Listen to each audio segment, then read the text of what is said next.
Bismillahirrahmanirrahim. Assalamualaikum warahmatullahi wabarakatuh. Waalaikumsalam warahmatullahi wabarakatuh. Alhamdulillah, assalatu wassalamu ala rasulillah, amma ba'du. Bersyukur kepada Allah dengan mengucapkan alhamdulillah, bersalawat kepada Rasulullah dengan mengucapkan Allahumma sholli ala Muhammad. Yang terhormat, yang kami muliakan, yang saya muliakan, Guru Unda Ibu Imas Kurniasi MAG. Alhamdulillah. Insyaallah ya. Dan juga rekan-rekan yang hadir pada kesempatan kali ini, semoga kita semua senantiasa berada dalam kesehatan, dipanjangkan umurnya dan dilapangkan rezekinya insyaallah. Amin. Sebelumnya terima kasih kepada Kang Raihan yang telah menjelaskan materi yang akan disampaikan. Dan di sini saya sifatnya hanya menguatkan kembali apa yang beliau sampaikan. Tentang pada kesempatan kali ini yang akan kita bahas, salah satu dari ilmu pendidikan Islam adalah komponen dan sumber pendidikan Islam. Ya, tadi betul apa yang sudah disampaikan oleh Kang Raihan. Di sini saya akan menjelaskan kembali dengan sudut pandang materi yang sudah saya persiapkan. Pembahasan dalam komponen dan sumber pendidikan Islam ini ada kurang lebih 3 ya. Pertama, kita akan belajar bagaimana pendidik dalam Islam. Jadi pendidik dalam Islam itu seperti apa? Kemudian yang kedua, peserta didik atau yang kita ajarkan itu dalam Islam seperti apa? Kemudian tujuan dan kurikulum pendidikan itu, tujuan pendidikan kurikulum Islam itu seperti apa? Oke, lanjut.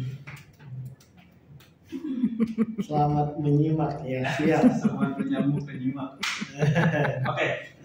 Pada awal, pendidikan Islam merupakan suatu alat untuk mempertahankan fitrah manusia, karena manusia pada dasarnya mempunyai fitrah sebagai seorang muslim. Jadi katakan dalam sebuah hadis, kullu maulidin yuladu ala fitrah. Jadi setiap kita yang lahir itu memiliki fitrah. Kalau di pembelajaran psikologi pendidikan yang diajarkan oleh Bu Khadijah, bahwasanya yang dikatakan fitrah ini adalah potensi. Nah, setiap kita itu dilahirkan fitrahnya itu memiliki potensi yang masing-masing. Oleh karena itu hadirnya pendidikan Islam itu bagaimana untuk men-setting agar setiap potensi kita bisa terangkat dengan baik. Nah, everything start from why. Segalanya itu terkadang bermula dari mengapa. Mengapa kita harus mempelajari ini? Ya, latar belakangnya. Jadi komponen pendidikan Islam itu salah satunya menciptakan manusia supaya tujuannya supaya manusia menjadi khalifah dalam proses khalifah ya. Orang Sunda orang jadi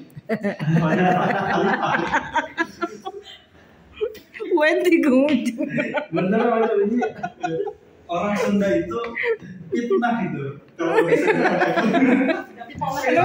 fitnah. Oke, dalam proses pelaksanaan kehidupan khalifah sih kekhalifahannya manusia perlu bimbingan. Nah, sini manusia perlu bimbingan di atas salah satunya adalah pendidikan Islam, karena dalam Islam juga terdapat pendidikan tentang kekhalifahan atau kepemimpinan. Ya, mungkin kalau di dalam surah Al-Baqarah gimana kalau tadi kan? Surat Al-Baqarah. Kalau kalian malaikati ini jaya khalifah. Masya Allah. Khalifah. Betul. Fah itu dari apa? Hamas ya. Kalau dalam kaidah tajwid itu Hamas. Hamas itu napasnya mengalir. Khalifah. Ini khalifah. Mulai serta itu. Orang Sunda. Orang Cileunyi itu sakit. Kelihatan kompas itu. Oke, tujuannya, nanti mengetahui. Nah, jadi di presentasi yang singkat ini, setidaknya kita akan membahas tentang ini, pengertian pendidikan dalam Islam, pengertian peserta didik dalam Islam, dalam pendidikan Islam, tujuan dan kurikulum pendidikan Islam, mengetahui sarana pendidikan Islam, mengetahui lingkungan pendidikan Islam.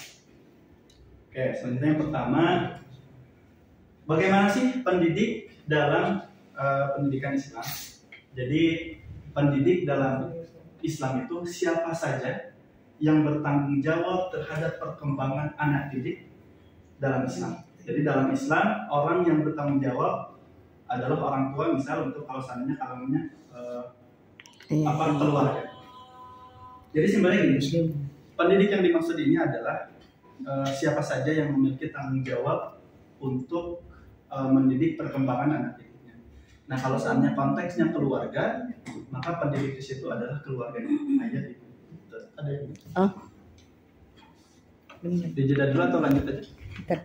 Lanjut aja lanjut. Oh ya, kalau konteksnya di keluarga berarti pendidik di sini adalah ayah, ibu, kakak, adik, pokoknya keluarga. Ya. Mamang, bibi, uak. Nah, tapi kalau seandainya di ranahnya adalah pendidikan formal, pendidikan non formal, itu pendidik itu adalah setiap kita. Setiap kita, aku dan kamu jadi kita. Ya. Oke. Nah, Ayo gas. jadi kalau Mingkem. dalam hadisnya itu tentang khalifah, tentang tanggung jawab itu apa ya? Kullukum mas'ulun an ra'iyah. Jadi setiap kalian adalah pemimpin dan pemimpin akan diminta bertanggung jawab atas kepemimpinan. Nah, kalau di sini konteksnya pendidik, bahwasanya Perkembangan. Hah? Perkembangan. Perkembangan gitu. Emang boleh seagak itu. Emang boleh sekompas itu? Oke, cukup. Terus. Nah, kemudian tadi kita udah bahas pendidik ya. Jadi pendidik itu siapapun yang bertanggung jawab untuk mendidik, membina anak didik. Karena peserta didik dalam Islam itu seperti apa? Jadi secara bahasa, peserta didik adalah anak didik ya, atau yang kita bina yang mendapatkan pengajaran. Dapat tanda tangan Apa? Ini ya. Kemudian kalau secara istilahnya, peserta didik adalah anak didik atau individu yang mengalami perubahan, perkembangan sehingga masih memerlukan bimbingan, arahan dalam membantu kepribadian serta sebagai bagian dari struktural proses pendidikan. Nah, jadi kalau pendidik itu apa? Kalau peserta didik itu intinya adalah mereka yang dalam proses perkembangan dan memerlukan bimbingan arahan dari pendidik itu sendiri. Itu kalau peserta didik dalam Islam. Oke, selanjutnya. Kemudian tujuan dan kurikulum pendidikan Islam. Apa sih kurikulum tujuannya dari dalam pendidikan Islam itu? Pertama, mempelajari secara mendalam tentang apa sebenarnya hakikat agama Islam. Karena ini konteksnya pendidikan Islam, berarti hakikatnya agama Islam. Kalau agama Buddha berarti agama Buddha. Agama Kristen. Dalam hidup budaya manusia. Nah, jadi ini penting sekali karena kalau kita sebagai Muslim, kurikulum kita adalah Al-Quran. Jadi sebenarnya apapun yang kita lakukan dalam kehidupan ini kita sebetulnya sudah memiliki kurikulum yang langsung dari Allah Subhanahu wa taala. Kemudian dalam pendidikan yang kedua, mempelajari secara mendalam pokok Islam yang asli. Jadi konteks yang asli di sini tentunya sesuai dengan Al-Quran dan Sunnah. Kemudian mempelajari secara mendalam sumber ajaran agama Islam. Kemudian mempelajari secara mendalam prinsip-prinsip dan nilai dasar ajaran Islam serta mengontrol. Jadi kita beragama itu tentunya itu sebagai rule track ya. Kalau seandainya ibarat jalan itu biasanya di pinggir itu kita kalau nggak ke jurang Batas. jadi untuk doa apa sih Simbol. Bukan. misal ada belokannya intinya jurang terus ada Ya pagar sih. pagar pada jurang berarti Pagar tandus. ya. Nah, fungsi salah satu kita mempelajari prinsip-prinsip dari dasar ajaran agama Islam untuk mengontrol kita. Ketika kita terlena dalam kehidupan dunia, kita kita tidak sampai melupakan akhirat. Oke, selanjutnya pengertian kurikulum dalam Islam. Apa sih kurikulum pendidikan dalam Islam? Jadi yang pertama diartikan sebagai cara pendidikan dan pelajaran yang berisi learning program pembelajaran, learning experience, pengalaman belajar, dan plan learning program atau perencanaan program pembelajaran. Kurikulum ini intinya program, kemudian pengalaman dan perencanaan. Ya, jadi segala sesuatu yang direncanakan kemarin disampaikan. Jadi perencanaan itu di awal, kalau di akhir masih. Nah, kemudian kalau yang kedua, pendidikan Islam, pengertian kurikulum pendidikan Islam. Jadi pendidikan Islam yang akan diberikan kepada peserta didik agar dapat menjadi pribadi yang beriman dan bertakwa kepada Allah Subhanahu wa taala, memiliki keterampilan dalam hidup dengan berlandaskan Al-Qur'an dan Sunnah. Nah, ini yang membedakan antara kurikulum Islam dengan kurikulum yang bukan Islam. Jadi bagaimanapun pendidikan yang dilakukan di dalam kelas itu atau bagaimanapun materi yang diajarkan, tujuannya yang berlandaskannya pada Quran dan Sunnah. Kalau seandainya dia belajar sains, maka nanti tujuannya bagaimana keimanan kita bertambah dengan mempelajari sains. Yang mempelajari tentang alam itu geografi gitu ya. Maka ketika kita sampaikan, ketika kita menemukan tentang ayat-ayat yang ternyata di dalam Quran itu, maka itu akan menjadi kurikulum Islam. Satu adalah bagaimana kita belajar Al-Quran. Silakan beres. Oke, sebelum itu, jadi di dalam Al-Quran itu ada yang tahu Quran Ar-Rahman, surat Ar-Rahman yang mengatakan tentang air yang itu. Apa sih? Berapa itu teh? Iya, air asin itu apa tuh? Gimana dia? Coba buka. Coba. Jadi kembali kan. Searching. Jangan langsung jadi. Ya cari. Bahraini yaltaqiyan. Nah, gitulah gitu ya. Ada. Nah, sambilnya. Jadi bainahuma. Oke. Jadi salah satu ini yang menarik ya. Menyinggung tadi pendidikan Islam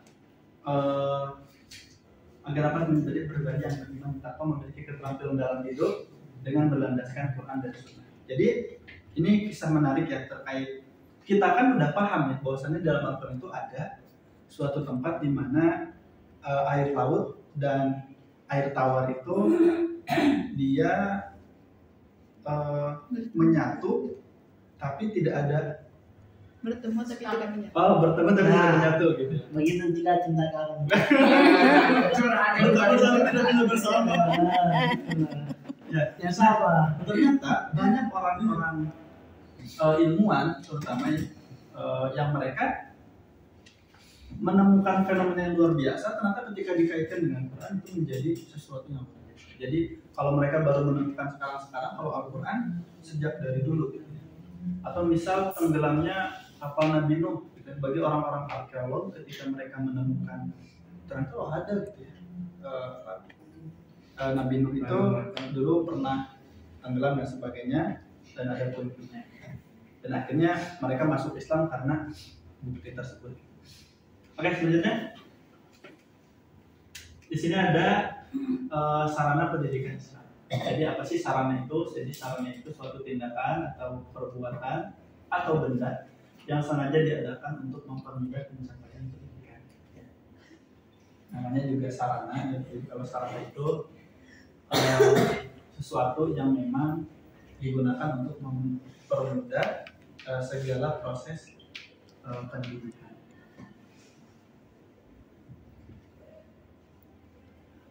Nah, jadi untuk alat pendidik ini, jadi sarana pendidik ini ada 3 ya. Pertama ada lembaga pendidikan, ada media pendidikan, ada sarana non fisik pendidikan.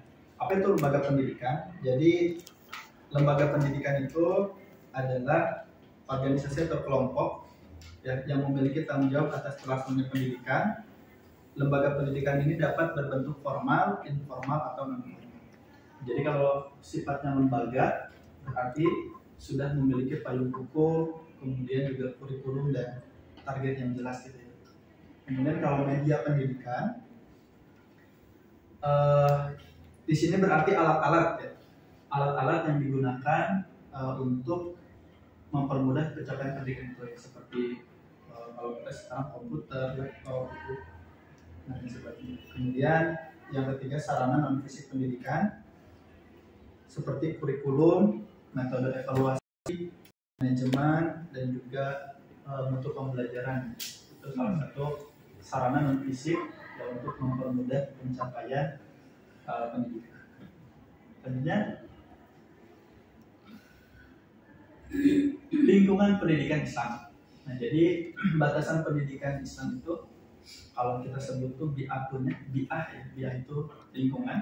Jadi menurut Abudin Nata bahwa lingkungan pendidikan Islam adalah suatu institusi atau lembaga pendidikan, lembaga di mana pendidikan itu berlangsung yang terdapat di dalamnya ciri-ciri keislaman yang memungkinkan terselenggaranya pendidikan Islam yang baik. Jadi kalau lingkungan pendidikan Islam yaitu tempat di mana ciri-cirinya keislaman memungkinkan terselenggara. Jadi sebetulnya untuk lokasi dan tempat ini tidak menjadi baku ya, artinya di mana saja selagi memang yang diajarkannya adalah nilai-nilai Islam, maka itulah lingkungan pendidikan Islam. Kemudian kalau lingkungan alam, ya ada lingkungan alam seperti ada pegunungan, sungai dan Alam barzah hadir itu. sosial, ya, alam kubur. Lingkungan sosial itu seperti ya rumah tangga, sekolah, dan masyarakat. That's point. Nah, jadi kesimpulan itu yang tadi saya sampaikan. Pendidikan dalam Islam, siapa saja yang bertanggung jawab terhadap perkembangan anak didik. Tadi disampaikan. Kemudian peserta didik adalah seorang individu yang tengah mengalami fase perkembangan atau pertumbuhan baik dari segi fisik dan mental maupun pikiran, dan ditambahkan yang memerlukan bimbingan.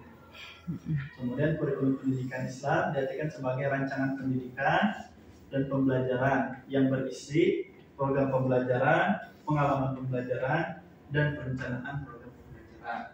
Kemudian yang keempat, alat pendidikan itu suatu tindakan yang pada intinya untuk mempermudah pencapaian pendidikan.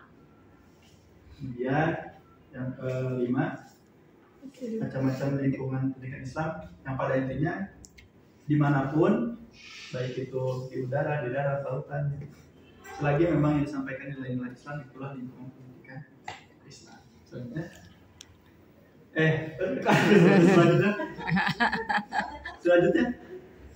adakah 100? Maaf, selanjutnya nih, adakah pertanyaan?